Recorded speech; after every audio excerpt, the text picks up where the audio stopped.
Simon Hankinson is here, Senior Fellow at the Border Security and Immigration Center at the Heritage Foundation. Simon, how are you, sir? I'm great. It's great to be with you. I'm grateful you're here. We kicked off the show asking the question, because we hear it all the time. Are we a nation of immigrants? What does that mean exactly?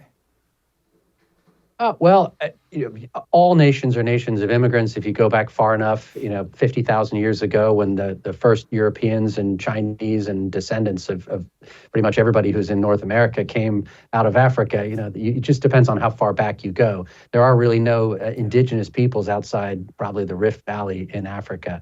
And the history of the U.S. is almost the most recent, because there was an indigenous population that came maybe, 40,000 years ago, who were still here in 1607 when people arrived from England, and when the Spanish arrived a few decades earlier. And ever since then, we've been piling up people from different places, depending on what's going on in the rest of the world and what our laws are like.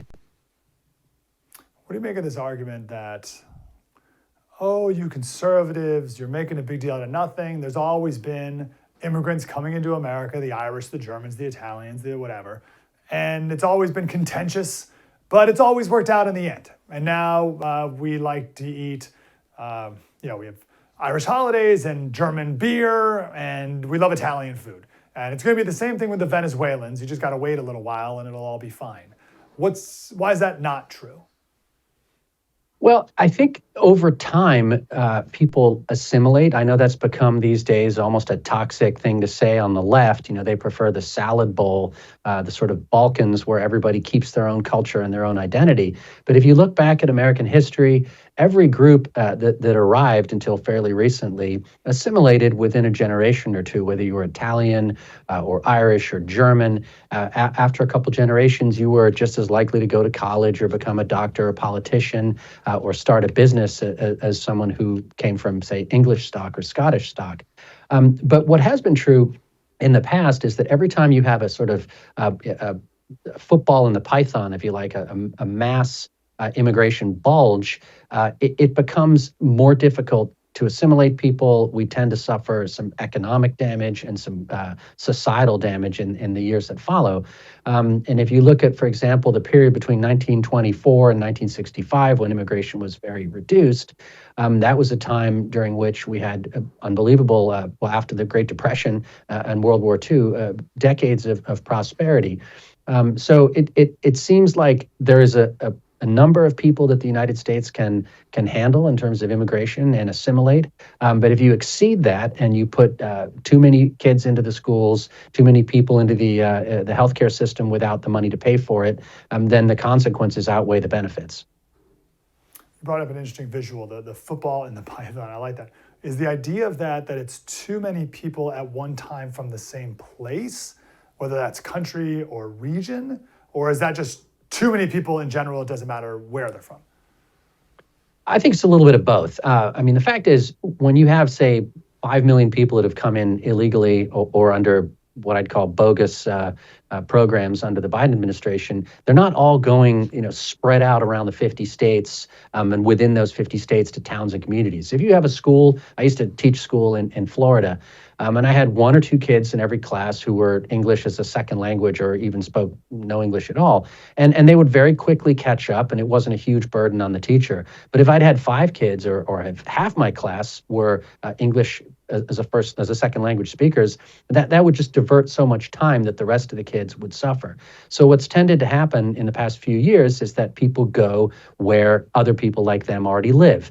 So they go to New York City, they go to Miami, they go to Los Angeles, they go to Chicago, and so they flood the zone, and it's in those cities where we see the crisis in healthcare, the $4 billion a year that New York is trying to find out of its already deficit budget.